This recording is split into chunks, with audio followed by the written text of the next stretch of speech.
Lakini kuna mwingine ambaye alioa kwa sababu hawezi kufanya kazi zake. Kazi zake for the meaning kwamba hawezi kufua, hawezi kudeki geto lake, hawezi yani kwa hiyo amemleta tu msichana, baby nimekumisi njoo basi geto. Ukishafika humo getoni unafikiria huyu mtu anaishije jamani, madaftari hapo hapo kitandani.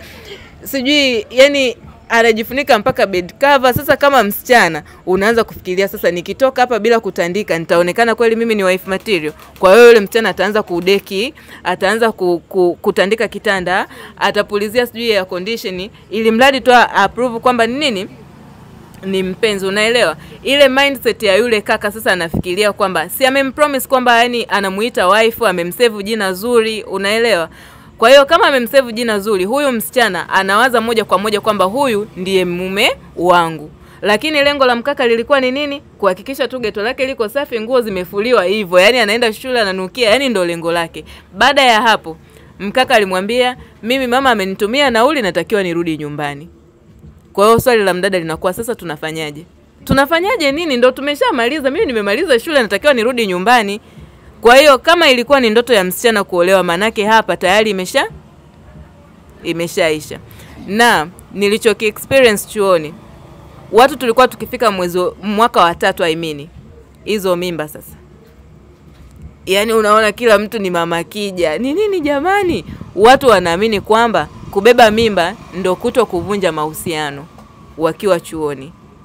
Kwa hiyo kitu ambacho kinakuja kwenye breakups na matokeo ya kuwa na single mothers wengi ambao ni graduate ni kwamba kila mmoja ana malengo yake kwenye mahusiano, lakini hapo kwenye picha ya nini? Ya upendo. Mtu anapokuja kukuambia kwamba nakupenda, hamaanishi kwamba nakupenda ili wewe unanifulia nguo, ili tuwe tuna hang out pamoja na nini. Haji kusema hivyo vitu. Ndo nakuja kwenye point yangu ya kwamba ukiwa unaenda kuhusiana na mtu, mdiscuss, are we dating for fun? Are we dating for future? Or are we dating for leisure?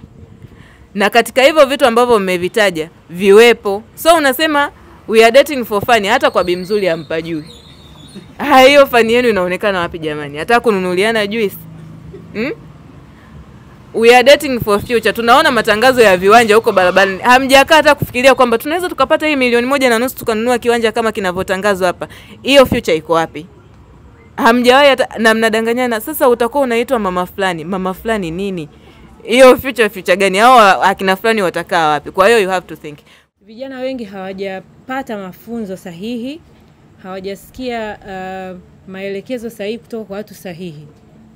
Kwamba mahusiano ni nini na kabla ya kuingia kwenye ndoa unatakiwa ufanye nini, unatakiwa kuwa na mtu wa aina gani, unatakiwa kujua nini, unatakiwa kujiandaa kwa ajili ya nini na nani, unatakiwa yani watu wengi hawajui. They think how you date is how you are going to live in a marriage, which is wrong. Completely wrong.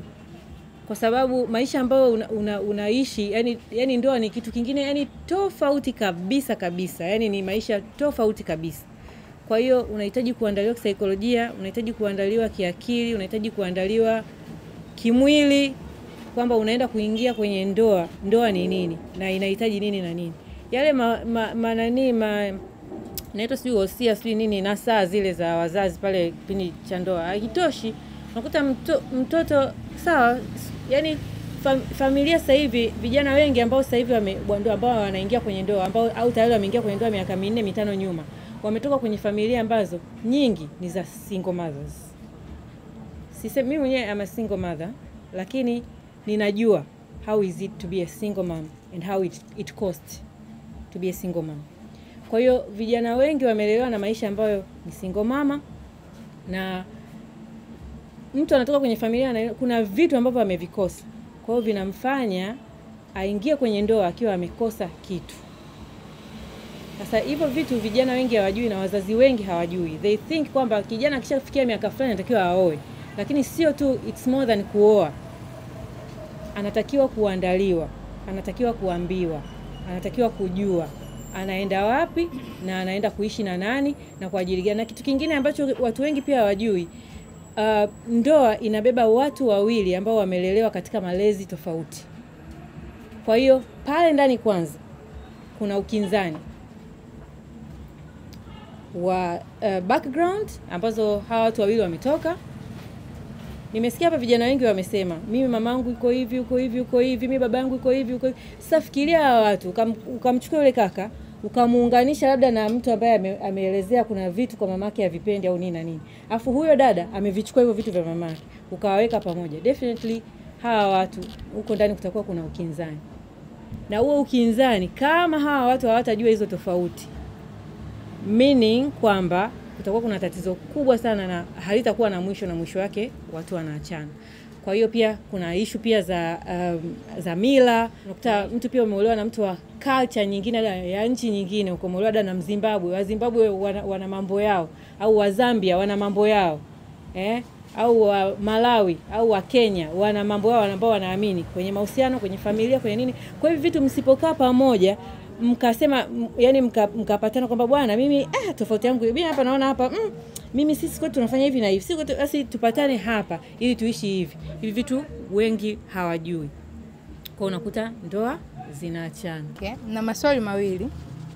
Swali la kwanza, unadhani kuna tofauti gani kati ya mapenzi na mazoea katika mahusiano? Na swali la pili, unahisi ni kwa nini baadhi ya mahusiano yanavunjika hata kama kuna mapenzi? Kwanza nitoe clarification. Kuna tofauti kati ya mapenzi na kufanya mapenzi. Kuna tofauti. Sawa Nadhani bila kujibu hadharani, mnaweza ukashuhudia kwamba unaweza ukawa kwa wasichana sasa, kwamba unakuwa kwenye mahusiano na mtu, lakini anataka uprove kama unampenda kwa kufanya mapenzi. Umeelewa? Ina maana kwamba kama hicho kitu hakijatokea, manake haumaanishi mapenzi kwa huyo mtu. Umeelewa? Na kuna mwingine ana pesa nyingi tu za kuweza kuprovide, lakini unakuta mdada yuko kwenye mahusiano na watu wawili. Kuna mtu ambaye ni wa kumpa hizo pesa, na kuna mtu ambaye ni wa kumpenda tu, yani ataenda naye huko. Yani naweza nikasema sijui nikasemaje, yani kuna mtu ambaye ana date na mtu ambaye hayuko presentable kwake. Yani kwamba mimi siko willing kumtambulisha Juma kama ni mpenzi wangu, lakini huyo Juma ndo ananifanya mimi nionekane kama nina nini, nina mpenzi. Lakini kuna huyu Jackson, nikipiga naye picha yani tunaonekana this is perfect couple, lakini huyu hata kuwasiliana lazima nimtumie vocha. Akitoka yani unajua yani sijui nini na nini, nimeona hapa kiatu kikali nitumie, basi mimi namcheki Juma, una shilingi 50 hapo nitumie. Usijali mpenzi wangu ananitumia, mimi naye ninatuma kwa nani? Kwa yule mwingine. Kwa hiyo kuna tofauti kwanza kati ya mapenzi na kufanya nini? Mapenzi. Na mahusiano yaliyo mengi yanakuwa driven na sex.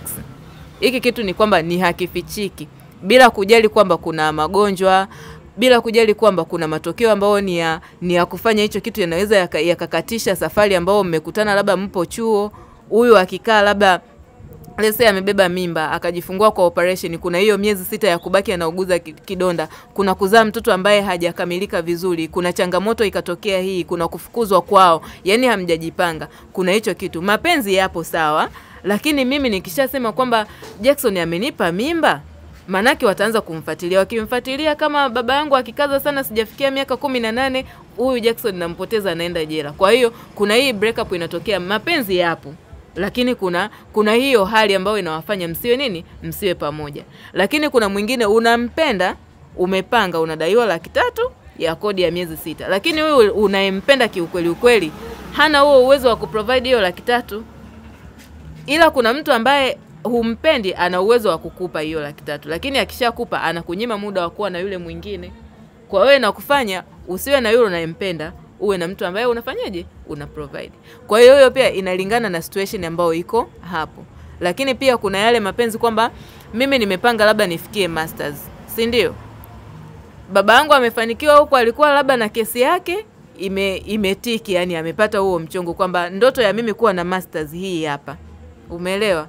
Na ameshaniambia fanya application zako, utaenda labda somewhere kwenda kusoma hiyo masters.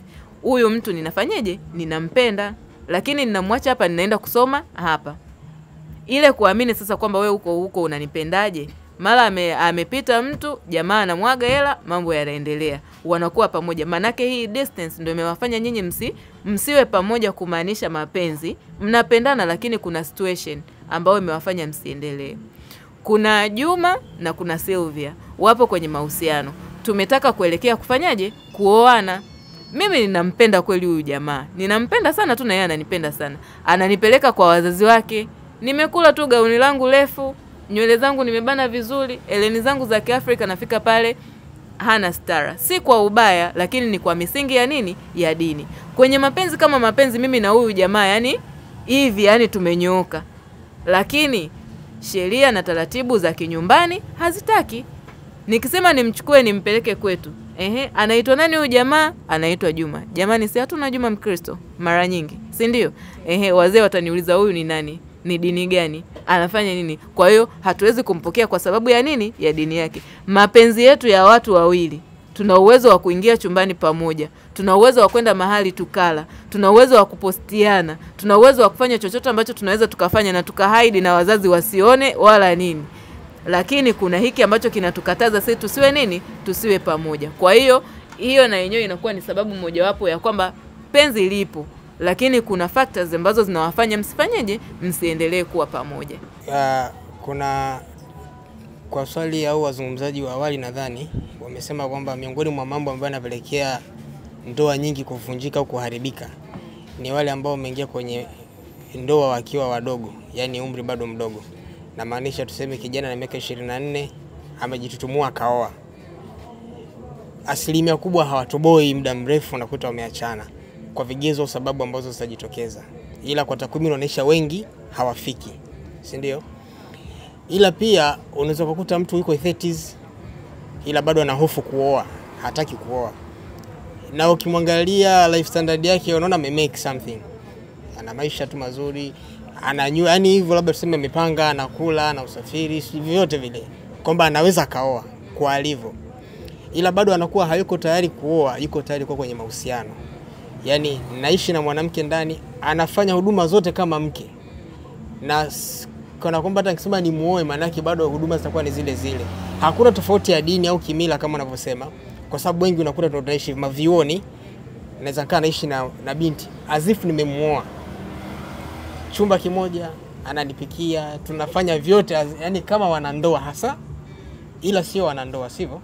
Hasa na kutuzungumzia kwa mtu ambaye kidogo umri umeshaenda labda 30s. Ana hali zote, hategemei mshahara, hategemei sijui mkopo na nini, na kazi zake biashara.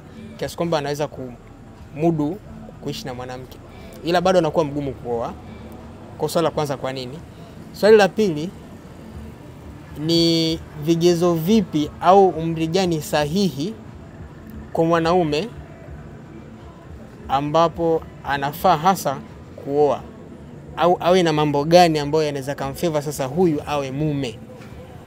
Kwa sababu vigezo vipi au nitumie neno kigezo ambavyo mwanaume anapaswa kuwa navyo ili kuliendea jambo la ndoa, kuanzia kwenye umri na mambo mengine.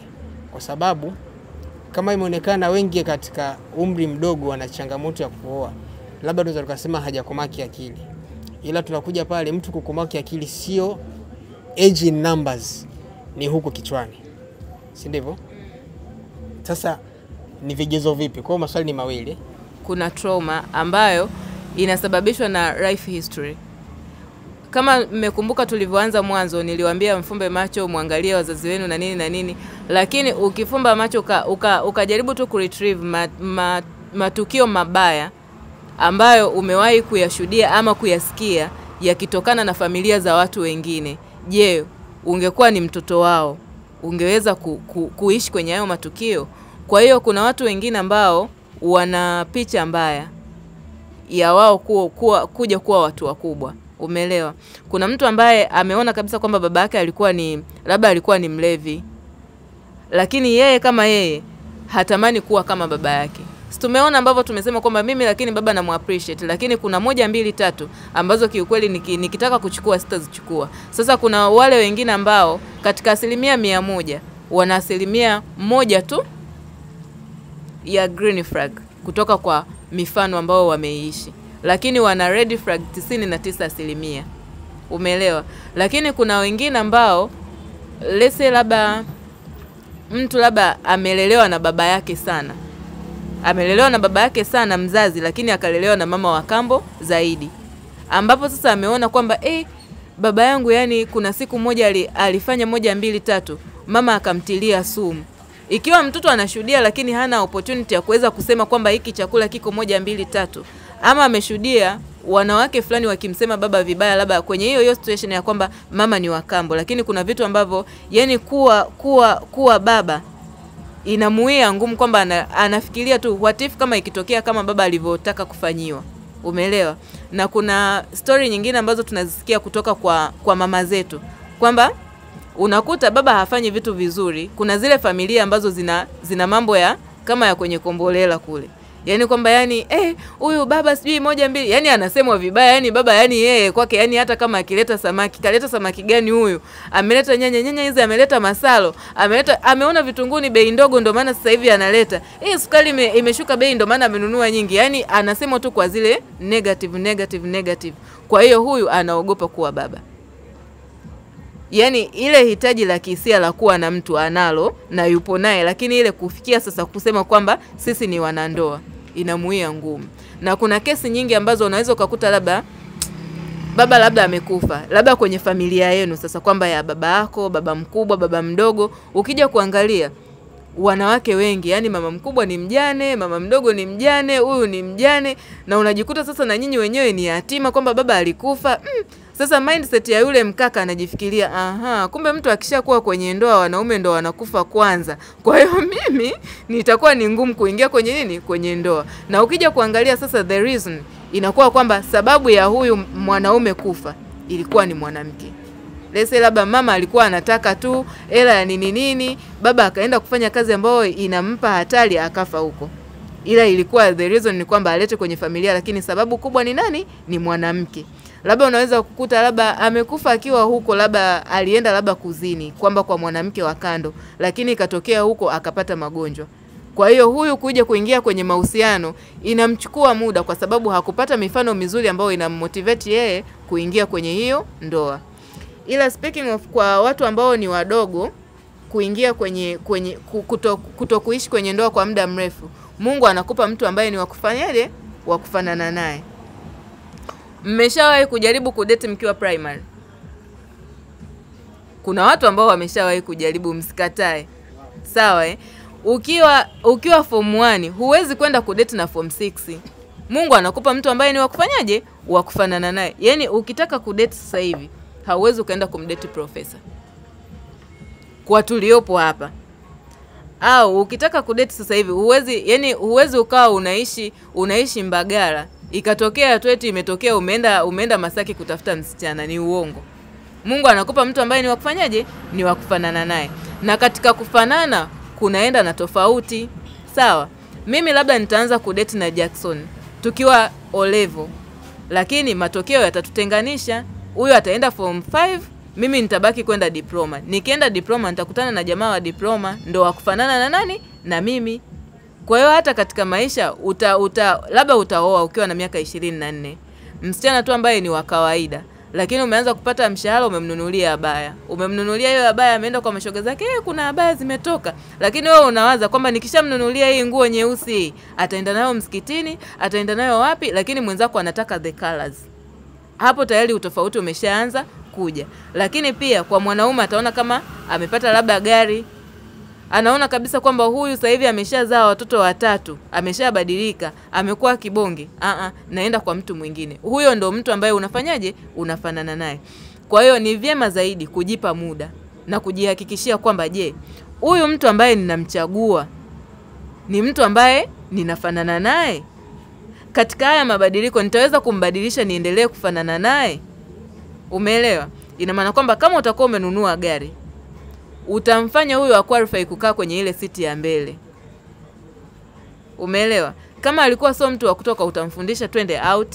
Sio kwamba wewe unaenda out na gari lako unakutana na wale watu kule unaenda nao, lakini umfundishe huyu kuwa hivyo. Kwa hiyo hizo situation ambazo ni za mabadiliko ndo zinafanya hao 24s ama 20s wasisustain kwenye ndoa. Swali la pili lilikuwaje? Kwenye vigezo inakuwa inategemea. tumejaribu kutaja kwamba wewe unataka ukiwa baba uwe baba wa aina gani. Hilo swali ni la msingi sana la kujiuliza pande zote. Kwamba mimi ili niwe mama, ninataka niwe mama wa aina gani?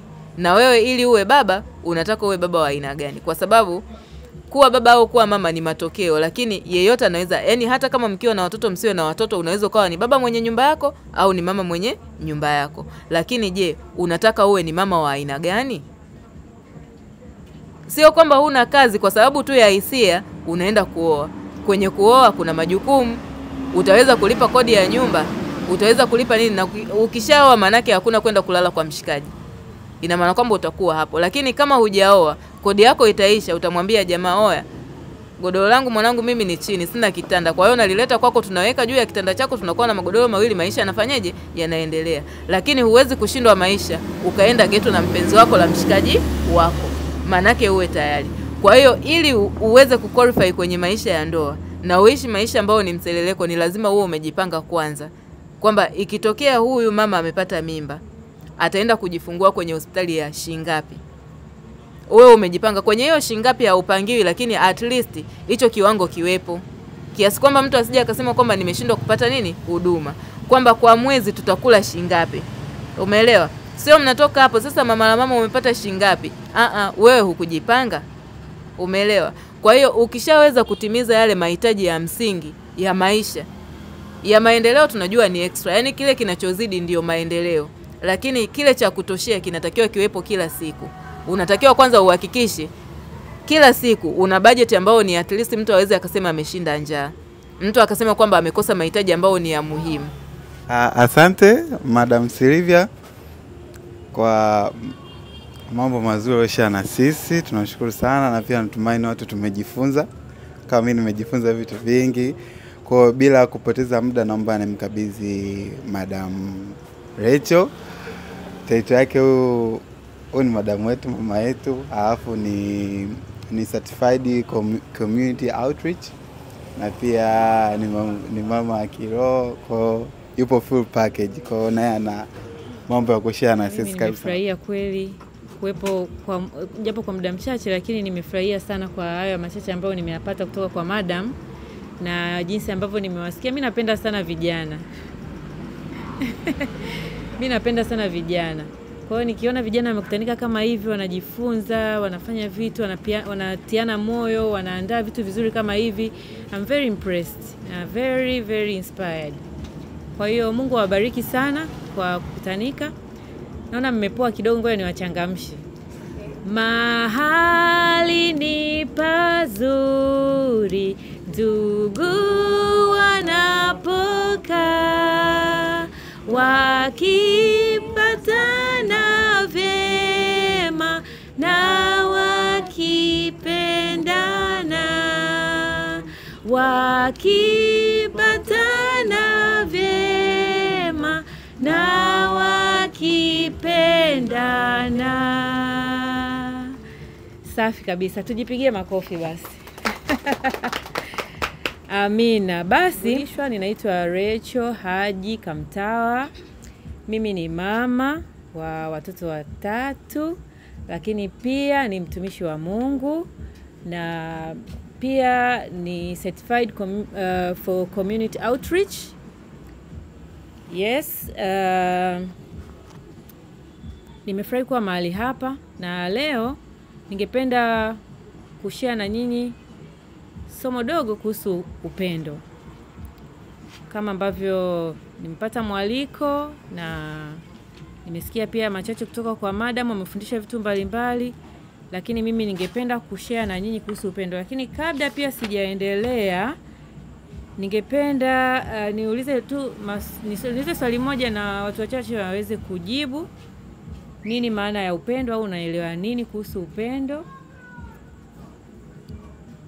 Najua ni swali ambalo hata limejirudia mara nyingi kwenye mazungumzo yetu, lakini mtu mmoja au wawili tu. Kwa uelewa wangu mdogo, naweza nikasema hivyo pengine. Ninavyosikia neno upendo, kitu kikubwa sasa ambacho nakiona ndo kinatoa maana nzima ya neno upendo, ni kwenye swala zima la uhitaji au uhitaji ama kwenye matatizo. Yaani namaanisha kwamba upendo ni kuwepo pale ambapo mtu anakuhitaji. Kipindi ambako unahitajika na mtu ndo inabidi uwepo. Hiyo ndo naelewa maana ya upendo, kwamba mtu akiwa na shida anakuhitaji lazima uwepo pale. Mtu akiwa na furaha pia anakuhitaji lazima uwepo. Kwenye swala zima la upendo mimi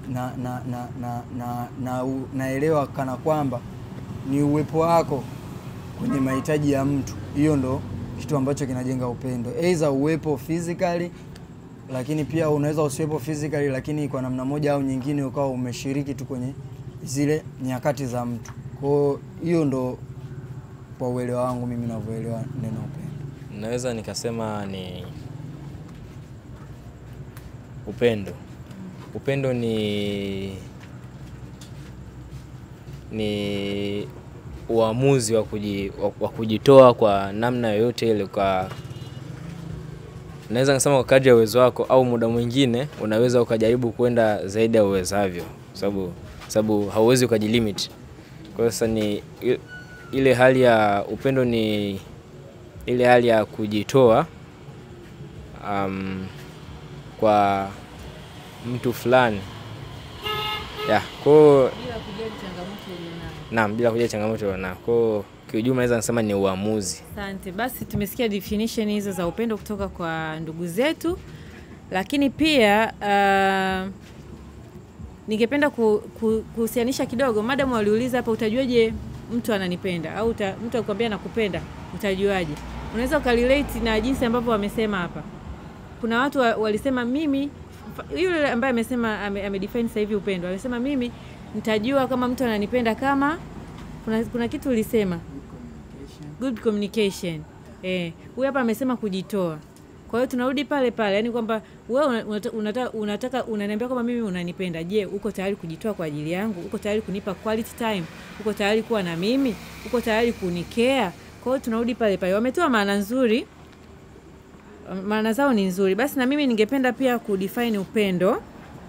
Upendo kwa maana nyingine nasema pia ni deep affection for someone, or great interest or pleasure in something. Sawa? Deep affection for someone, great interest or pleasure in something, feeling warmth, personal attached as a parent, friend or child. Kwa hiyo kumbe tunaona upendo ni kwanza, ili mtu adefine upendo kwako, unatakiwa uwe na deep affection. Yani kwamba somebody should feel you. Yani somebody should have a feeling kwamba you really love him. Yani mtu akisema sio tu nakupenda, yani kwamba iishie hapa mdomoni, lakini mtu anavyosikiza ile nakupenda, anaona mpaka kwenye moyo wako. Yani kuna kitu ambacho anakisikia kutoka kwako. Kwa hiyo ndio hiyo deep affection. Alafu tena great interest or pleasure in something au someone. Kwa hiyo mtu anakuwa labda ana interest na wewe, au ana kitu anakipenda kwako. Kwa hiyo ndo anaishia tu kuambia anakupenda, lakini ana interest na kitu ambacho wewe unacho, ambacho yeye anakifeel pia. Kwa hiyo pia hiyo tuna define upendo katika maana tu ya kawaida. Lakini pia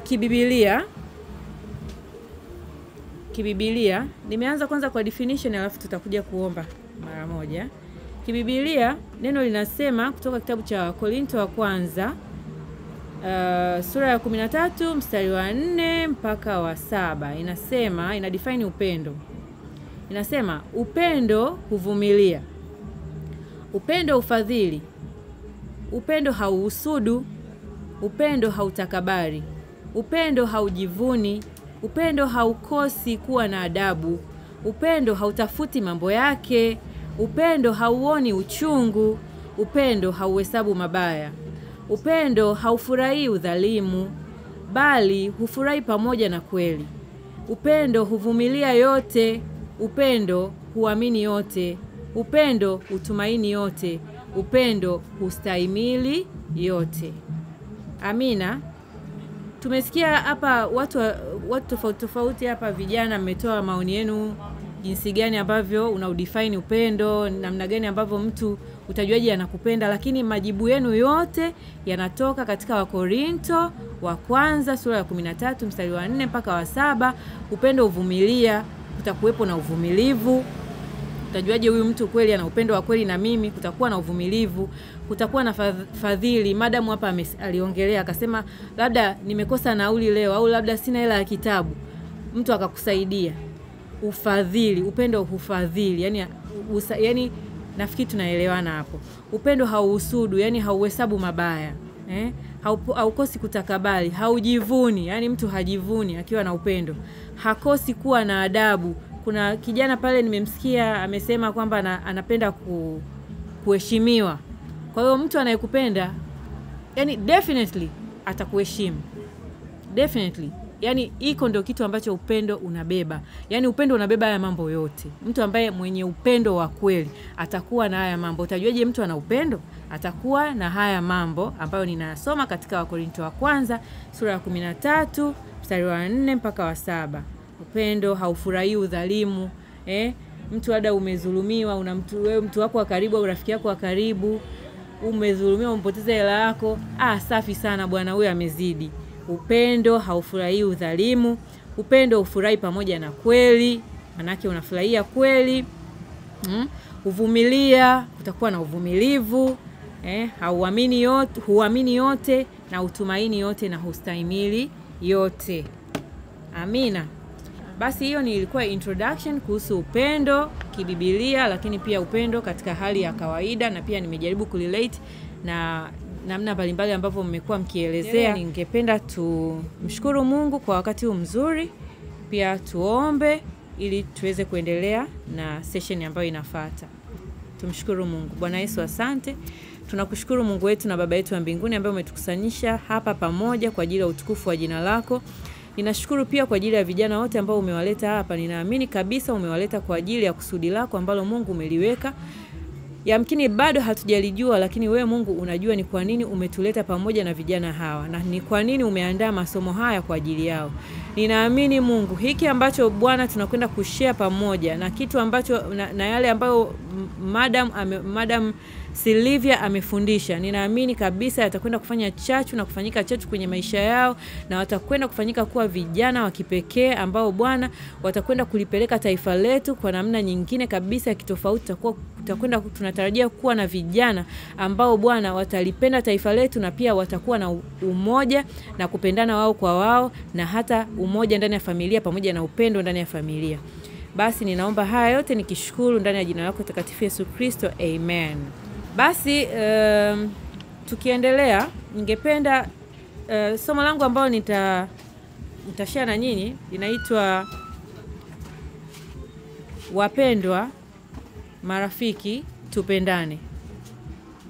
Ninaamini ujumbe huu mnakwenda kushare kwa ajili pia ya Valentine.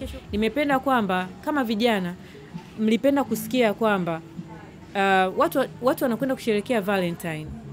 Watu watasherehekea Valentine tarehe 14 na leo tuko tarehe 12. Lakini licha ya kwamba Valentine imekuwa so famous, watu wanasherehekea na wanajiandaa kwa ajili ya Valentine, lakini vijana wengi hawajui the reality katika upendo, reality, love in God. Upendo katika Mungu, upendo ule hasa wa kweli kabisa katika Mungu upoje. Kwa hiyo kabla tujasherehekea Valentine, lakini tunatakiwa kuelewa kwamba upendo halisia ambao ni upendo wa Mungu upoje. Kwa mimi leo ningependa kushare na nyinyi upendo wa Mungu, na somo letu linasema wapendwa au marafiki au rafiki tupendane kama Mungu alivyotupenda. Amina. Amina. Tasoma Yohana wa kwanza. Wapenzi na mpendane kwa kuwa pendo latoka kwa Mungu, na kila apendaye amezaliwa na Mungu, naye anamjua Mungu. Yeye asiyependa hakumjua Mungu, kwa maana Mungu ni upendo.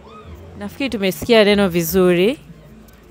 Kwa hiyo tuna define upendo kama nature ya upendo inatokana na Mungu mwenyewe. Kwa hiyo hatuwezi kusema kwamba, au mimi siwezi kuambia wewe nakupenda wakati mimi kwanza sina Mungu ndani yangu na pia simpendi Mungu. Sina Mungu na pia simpendi Mungu. Kwa hiyo moja kwa moja sitakuwa na upendo, kwa sababu tumeona katika neno la Mungu hapa kwamba Mungu mwenyewe kwanza ni upendo na pendo linatokana na Mungu mwenyewe. Kwa hiyo obviously upendo wa kweli lazima Mungu awe katikati yake. Yaani mtu anavyokuambia anakupenda, je, huyo mtu anampenda Mungu? Tunaangalia iko kitu. Anampenda Mungu? Na utajuaje huyo mtu anampenda Mungu? Kwa hiyo kuna namna ambavyo unatakiwa uangalie upendo katika Mungu. Basi nyingine tusome kitabu cha Warumi 12:9 mpaka 10. Pendo na lisiwe na unafiki, lichukieni lililo ovu, mkiambatana na lililo jema. Kwa pendo la udugu mpendane ninyi kwa ninyi, kwa heshima mkiwatanguliza wenzenu. Amen. Pendo lisiwe na unafiki. Pendo lisiwe na unafiki. Kwa hiyo nitajuaje mtu ananipenda? Je, kuna unafiki ndani yake? Unafiki ni kitu kibaya sana. Yaani hakuna kitu kibaya kama unafiki. Yaani weka upendo pembeni, unafiki tu wenyewe. Yaani unaharibu upendo wote. Yaani inakuwa hamna upendo, haupo. Mtu akifanyia unafiki hamna upendo kabisa. Kwa hiyo watu wengi wanajificha kwenye upendo lakini wana unafiki nyuma yake. Kitu ambacho ni kibaya. Mtu anakuchekea, anakuambia nakupenda, anakutia moyo. Umeachishwa kazi rafiki yangu? Pole, yani aisee jamani. Mungu atakusaidia, utapata kazi nyingine. Jamani, yani nimeumia. Umeachishwa kazi, yani nimeumia sana. Ukimpa mgongo, yani ndio akome. Yaani anatubadilishia hapa mara sijui nini, anajifanya mara simu sijui nini. Kwani anasema sisi tunavosota hapa mtaani tunapenda. Akae kwanza mtaani bwana, na yeye aone kidogo. Unafiki. Mbele yako anakuchekea. Haupo anakusema vibaya, anakusema kwa watu vibaya. Pendo lisiwe na unafiki. Kwa hiyo tunajuaje kama hili pendo ni la kweli? Halina unafiki ndani yake. Na pendo linakosaje unafiki ndani yake? Mungu akiwa ndani ya hilo pendo. Kwa hiyo pendo, ukizungumzia upendo au mtu anakupenda, just kama Mungu hayupo, that pendo, that love is empty. Kama Mungu hayupo ndani ya huo upendo, it's empty, is an empty love. Kwa hiyo God should exist in such kind of a love. Okay? Sawa. Lakini tutasoma labda Wakolosai 3:14. Zaidi ya hayo yote jivikeni upendo, ndio kifungo cha ukamilifu. Amen. Kumbe upendo linatakiwa kuwa vazi letu, na si vazi tunavaa nje, ni vazi tunavaa ndani. Kwa hiyo neno linasema iwe kifungo cha ukamilifu. Kwa hiyo upendo unatufanya sisi kuwa wakamilifu. Tunakuwa wakamilifu mbele ya ndugu zetu, tunakuwa wakamilifu katika familia, tunakuwa wakamilifu kwa Mungu kwa sababu tuna upendo. Kwa sababu hata neno linasema Mungu ni pendo.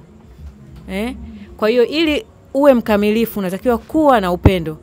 Maana yake ndani ya familia, kama baba amekosa upendo, kama mama amekosa upendo, kama dada amekosa upendo, lazima kuna upungufu. Familia itakuwa na mapungufu. Kwa hiyo cha kwanza, ili familia iwe kamilifu inahitaji upendo. Upendo wa baba na mama, upendo wa baba kwa mtoto, kwa watoto, upendo wa mama kwa watoto, upendo wa watoto kwa wazazi. Nafikiri hapa wengi sisi wenyewe ni mashuhuda. Wengine tumetoka kwenye familia ambazo tumeshuhudia mama na baba wakitengana. Tumeona wengine majirani zetu tumeshuhudia wakitengana, lakini hiyo yote inatokana na upendo kukosekana ndani ya familia. Tumesoma hapa upendo uvumilia, upendo wa uhusudu, upendo. Kwa hayo yote yanabebwa na upendo. Kwa hiyo tunatakiwa kuwa na upendo ndani yetu. Waefeso 4:2 nasema mkivumiliana nyinyi kwa ninyi katika upendo. Kwa hiyo kumbe katika upendo ndipo ambapo tutavumiliana. Kwa hiyo kumbe bila upendo hatutaweza kuvumiliana. lakini katika upendo tutaweza kuvumiliana. Unaona? Haya, Yohana 15:13. Hakuna mtu mwenye upendo kama huu wa mtu kutoa uhai wake kwa ajili ya rafiki zake. Nani? Mungu. Nani? Yesu, ambaye tunaamini yeye alitoa uhai wake kwa ajili yetu sisi. Maana neno pia linasema, siwaiti tena watumwa bali ninawaita marafiki, kwa sababu mmeijua ile kweli ambayo Baba yangu ameniambia na mimi nimewaambia ninyi. Kwa hiyo tena siwaiti nyinyi ni watumwa, ninawaita marafiki. Kwa hiyo sasa neno linasema hapa Yohana 15:13, hakuna mwenye upendo kama huu wa mtu kutoa uhai wake kwa ajili ya rafiki zake. Maana yake Mungu ametuita sisi marafiki. Yesu ametuita sisi marafiki kwa sababu kwanza ametuambia kweli, pili akatoa uhai wake kwa ajili yetu. Kwa hiyo kumbe upendo upo, lakini Biblia inasema hakuna mwenye upendo kama huu wa mtu kutoa uhai wake kwa ajili ya rafiki zake. Kumbe pia tunaona kwamba kumbe upendo ni kujitoa. Kama vile tulikuwa tunasema mwanzo, mimi nitajuaje kama mtu ananipenda? Mimi nitajuaje kama huyu mtu kweli ananipenda? Anajitoa kwa ajili yangu, kwa sababu nature ya upendo. Hapa tunaona neno linasema wa mtu kutoa uhai wake kwa ajili ya rafiki zake. Yohana 15:13. Kumbe Yesu alitoa uhai wake kwa ajili sisi, kumbe ni marafiki wa Mungu. Sawa? Sisi ni marafiki wa Mungu. Kwa hiyo Yesu alitoa maisha yake kwa ajili yetu sisi marafiki. Na neno lake tena linasema ya kwamba hatuiti sisi watumwa tena, anatuita marafiki, kwa sababu tumejua ile kweli ambayo yeye ameisikia kutoka kwa Baba akaileta kwetu. Haya. Lakini pia Mithali 3:12. Mithali 3:12. Mungu pia anamwadhibu yule ampendaye. Naomba utusomee Mithali 3:12. Nitasoma kwa msaada wa Mungu. Mithali 3:12. Nao nasema, kwa kuwa Bwana ampendaye humrudi, kama vile baba mwanae ampendezaye. Amen. Kwa unaweza ukajiuliza labda wakati unaendelea kukua, wewe ni kijana, kuna hali utakuwa unapitia. Ukajiuliza, mimi Mungu mbona amenisahau jamani? Inawezekana hata kuna vitu ambavyo ushapitia huko. Mimi Mungu mbona amenisahau jamani? Au kuna kitu fulani nilifanya nikamkosea Mungu. Ni kweli tunakosea, ni kweli tunafanya, ni kweli tunakosa mbele za Mungu. Na kweli kuna saa Mungu kweli anatupa adhabu, ni kweli tunapata adhabu. Lakini anatuadhibu kwa sababu anatupenda. Kama baba anavyomwadhibu, neno linasema kama baba anavyomwadhibu mtoto ampendaye, ndivyo Mungu na sisi anatuadhibu. Kumbe pia katika upendo Mungu anaweza, unaweza ukaadhibiwa lakini through love. Ndani ya upendo unaadhibiwa. Kama mzazi anakuchapa lakini anajua kwa nini anakuchapa, ili akutengeneze kuwa bora zaidi. Amina. Amina. Pia Isaya 54 mstari wa 10 inasema, milima na vilima vitaondolewa lakini wema wangu na upendo wangu hautaondolewa kwenu. Isaya 54 mstari wa 10. Milima na vilima vitaondolewa lakini wema wangu hautaondolewa kwenu. Upendo wangu hautaondolewa kwenu. Kwa hiyo kumbe tunaona uaminifu wa Mungu na upendo wa Mungu juu ya maisha yetu. Kwa hiyo neno linasema kwamba Mungu ni pendo, lakini Mungu mwenyewe tena anatuhakikishia kwamba katika hilo pendo lake hata liondoa kwetu. Kwa hiyo ataendelea kumbe kutupenda na kutupenda na kutupenda kwa sababu yeye ni mwaminifu. Haya. Kumbukumbu la Torati 7 mstari wa 9 inasema, keeping his covenant of love to 1,000 generation. Keeping his covenant of love to the 1,000 generation. Kwa hiyo Mungu ameliweka agano lake kwa vizazi 1000. Pendo lake, agano lake la upendo kwa vizazi 1000. Kwa hiyo kumbe sasa tunaona upendo wa Mungu ni vizazi hata vizazi. Kwa hiyo kumbe sisi Mungu anavyotupenda leo, aliwapenda hata wale mababu zetu wale walioingia utumwani, wale waliopigwa, aliwapenda wale wa Israeli waliotumikishwa Misri, wakapigwa na Farao wakafanyaje, lakini tunaona mwisho wa siku aliwakomboa, akawapeleka nchi ya ahadi. Ambao waliadhibiwa, ambao walikufa jangwani, ambao hawakufikia nchi ya ahadi hawakufikia, lakini mwisho wa siku upendo wa Mungu ulithibitika kwa vizazi hata vizazi. Maana yake wale ambao aliwaahidi walifika na wakaishi nchi ya ahadi. Wale ambao wameahidiwa na Mungu. Labda nimalizie kwa kusema Yohana 3:16 mpaka 17, kwa maana jinsi hii Mungu aliupenda ulimwengu hata akautoa uhai wake kwa ajili yetu sisi, ili unaweza kusoma Yohana 3:16 mpaka 17. Kwa maana jinsi hii Mungu aliupenda ulimwengu hata akamtoa mwanae pekee, ili kila mtu amwaminie asipotee bali awe na uzima wa milele. Amen. Kwa maana jinsi hii Mungu aliupenda ulimwengu hata akamtoa mwanae wa pekee, ili kila mtu amwaminie asipotee bali awe na uzima wa milele. Kumbe tunapokwenda kusherehekea Valentine, tunatakiwa kujua kwamba kuna mtu ambaye ametoa uhai wake kwa ajili yetu. Kwa hiyo tusisahau hilo, tusherehekee, lakini tunatakiwa kujua tuwe na upendo wa kweli, upendo ambao umembeba Mungu ndani yake, kwa sababu upendo bila Mungu ni bure. Kwa hiyo tunatakiwa kuwa na upendo ambao umembeba Mungu ndani yake, ili tuweze kupendana kweli sisi kwa sisi. Maana yake tukiwa na pendo ambao limembeba Mungu ndani yake, hatutakuwa na unafiki, tutakuwa na uvumilivu, hatutahesabu mabaya, hatutakuwa na husda na mambo mengine ambayo yanafanana na hayo. Kwa hiyo tunaposherehekea siku ya Valentine, wanandoa, wanaotaka kuingia kwenye ndoa, ambao wako kwenye mahusiano, wanaotaka kuanza mahusiano, ambao yani wote kwa pamoja tunatakiwa kujua upendo wa kweli unabebwa na Mungu ndani yake, ambaye ndiye chanzo cha upendo, ambaye ndiye amebeba upendo, ambaye ndiye pendo mwenyewe. Yani Mungu mwenyewe ni pendo. Kwa hiyo tunatakiwa kujua, ili tupendane sisi kwa sisi, tumbebe Mungu na Mungu awe ndani yetu. Mungu awabariki na wapenda wote. Kwa naomba nielekee moja kwa moja, tutatoa maswali mawili tu kutokana na muda. Kwa namkaribisha hapa dada, sema na swali na akimaliza ataingia mwingine. Karibu. Mimi nina swali. Umeelezea mafundisho mazuri sana kuhusu upendo in general kwa wingi zaidi. Mimi ninahitaji kujua mfano mimi kama binti ambaye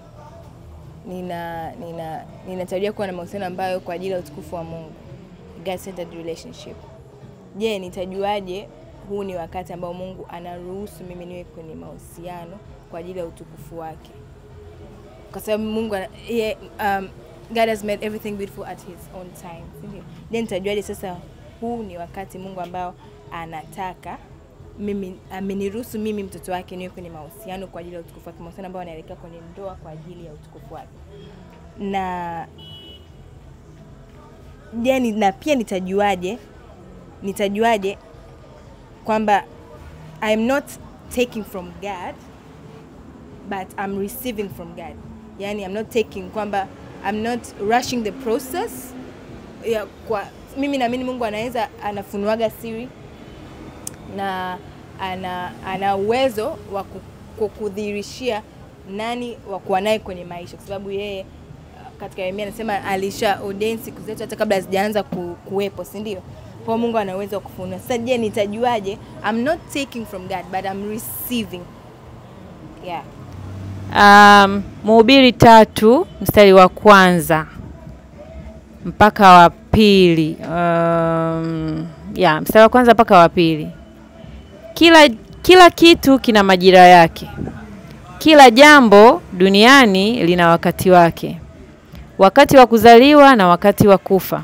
Wakati wa kupanda na wakati wa kuvuna kilichopandwa. Kwa hiyo utajuaje kwamba huu ni wakati sahihi?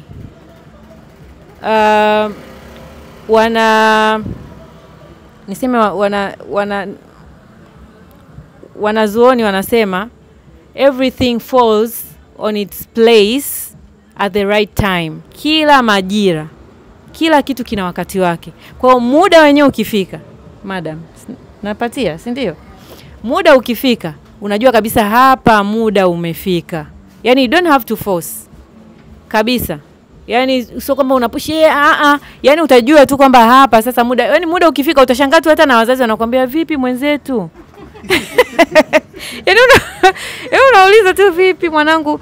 Wewe shangaa tu baba mwanangu anataka kuongea na wewe. Yani upendo wa Mungu una maana gani kwa wale wanaojiona hawastahili upendo wake? Naweza nikasema kwamba Mungu hachagui. Na kingine kizuri zaidi kuhusu Mungu, yani upendo wake unakufuata tu. Kuna mwimbaji, kuna wimbo umetrendi sana hapa katikati, Your Goodness. Unaimbaje Rebecca? Ule wimbo. Your goodness is running after me. Your goodness is running after me. Yani upendo wa Mungu, wema, fadhili, yani wewe uwe jambazi, uwe mwizi, utatafutwa na upendo wa Mungu mpaka utapatikana. Yani ili mradi tu Mungu amekupenda. Tunaona majambazi wanaokolewa, tunaona watu ambao wanafanya, mtu anaua, yani kabisa anaua. Anakuja anatubu, anasema kabisa mimi nimeua, nimefanya kitu fulani, ameokoka, anaishi vizuri kabisa. Huyo mtu amefuatwa na upendo wa Mungu. Kwa hiyo mtu anaweza akajiona mimi sifai. Kama anavyosema dada, kwamba mimi sifai jamani, yani mbele za Mungu hapana. Yani mimi sifai. Yani kwanza huyo mtu ndio Mungu anamtaka. Yani anamtaka, yani wewe ndio wa Mungu vizuri kabisa. Yani Mungu ndio wa kwake huyo. Yani huyo anasema huyo ndio wa kwangu, yani ndio anamtaka, ndio anamtafuta. Kwa hiyo pia tunatakiwa sisi wenyewe pia saa zote tujione kwamba tunamhitaji Mungu zaidi. Yani tusimkimbie Mungu, kwa sababu Mungu yeye siku zote kama anavyosema upendo wake yani unatufuata, unatukimbiza, yani unatukimbilia. Kwa kama upendo wake unatukimbilia sisi, tunatakiwa pia turudi kwa Mungu nyakati zote. Weza tumemkosea, tunajiona hatufai kitu, lakini tunatakiwa kurudi kwa Mungu wakati wote. Biblia inasema Daudi alikuwa akikosea. Daudi aliua. Mtumishi wa Mungu Daudi aliua. Alichukua mke wa mtu, akazaa naye mtoto. Lakini Daudi, Biblia inasema alikuwa mwepesi wa kutubu, mwepesi wa kuomba rehema, mwepesi wa kurudi magotini. Na Mungu anasema kwenye neno la Mungu, anasema Mungu anajisifia, anasema hakuna, yani anasema tazama mtu kufuatana na moyo wangu. Yani anajivunia Daudi. Imagine, Mungu anajivunia Daudi. Anasema tazama mtu kufuatana na moyo wangu, yani mtu ambaye ameupendeza moyo wangu. Kwa nini Mungu alikuwa anajivunia Daudi kwamba ameupendeza moyo wa Mungu? Jinsi ambavyo ananyenyekea, jinsi ambavyo anatubu, jinsi ambavyo saa zote anataka kurudi kwa Mungu. Lakini licha ya hivyo, tunaona Daudi ni mwandishi wa zaburi mbalimbali katika kitabu cha neno la Mungu. Jinsi gani Daudi ameandika zaburi za kusifu, zaburi za kuabudu, zaburi za kunyenyekea, zaburi za kumsifu Mungu. Daudi alikuwa anaandika mambo yote akiwa porini. Alikuwa anafanya vitu vyote hivyo, alikuwa anamsifu Mungu akiwa porini. Lakini pia tunaona Mungu anamchagua Daudi kuwa mfalme wa Israeli akiwa kule porini. Tunajua yote historia ya Daudi akiwa porini. Kwa Mungu alikuwa anajivunia Daudi kwa sababu Daudi alikuwa ni mnyenyekevu, ni mtu ambaye anaomba rehema saa zote, na ni mtu tasoma hata ukisoma zaburi zote unaona jinsi, yani ukisoma zaburi ya rehema ukaambiwa soma zaburi fulani hii utaomba rehema kwa Mungu. Yule ni Daudi ambaye alikuwa anaomba rehema kwa Mungu. Yule ni Daudi ambaye alikuwa ananyenyekea kwa Mungu. Sasa mimi sina Mungu mwingine, Mungu wangu ni wewe. Nitakutumaini wewe, nitafanyaje? Ni Daudi huyo. Kwa hiyo tunaona Mungu amemchagua Daudi kuwa mfalme wa Israeli. Anasema alikuwa kipindi ambapo Sauli yupo madarakani. Anasema nimemkataa Sauli, anamtuma Samueli kwenda kwa ajili ya kumpaka mafuta Daudi. Anamwambia Samueli ambaye alikuwa ni nabii, anamwambia nimemkataa Sauli, nimejichagulia mfalme katika Israeli, nenda ukampake mafuta.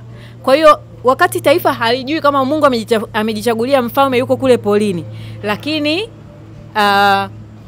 Mungu anamwambia nabii wake, tayari nimeshajichagulia mfalme. Kwa hiyo Mungu anajua kwenye akili yake, kwenye mawazo yake, tayari nina mfalme Israeli. Israeli wenyewe hawajui. Mfalme yuko ikulu, ajui tayari kuna mfalme mwingine ameshachaguliwa na anakwenda kutolewa madarakani. Kwa hiyo that's it. Tuwe karibu na Mungu. Mungu ni pendo. Amina. Ukiambatanisha na maelezo ambayo madam ametupatia, kwanza tunakushukuru kwa mafundisho yao, pia Madam Sylvia tunakushukuru. Kwenye kufahamu upendo wa Mungu, ikiwa unaona kabisa yani hauhisi, hauoni.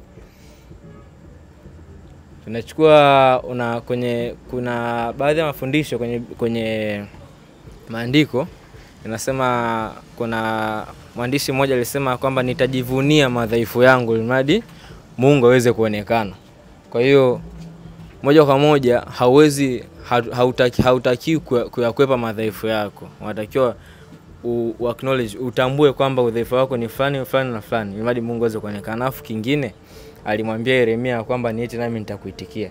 Kwa hiyo hata kama unapoona kwamba there is no answers to your prayer, hata kama unapoona kwamba hakuna majibu kwa maombi yako, piga magoti muombe. Wakati unaomba hakikisha unaamini, kwa sababu usipoamini ni sawa sana unaomba mchanga ubadilike kuwa wali, kitu ambacho hakiwezekani. Kwa hiyo wakati unaomba, amini. Kwenye imani chochote kinaweza kutokea. Kwa ni hilo.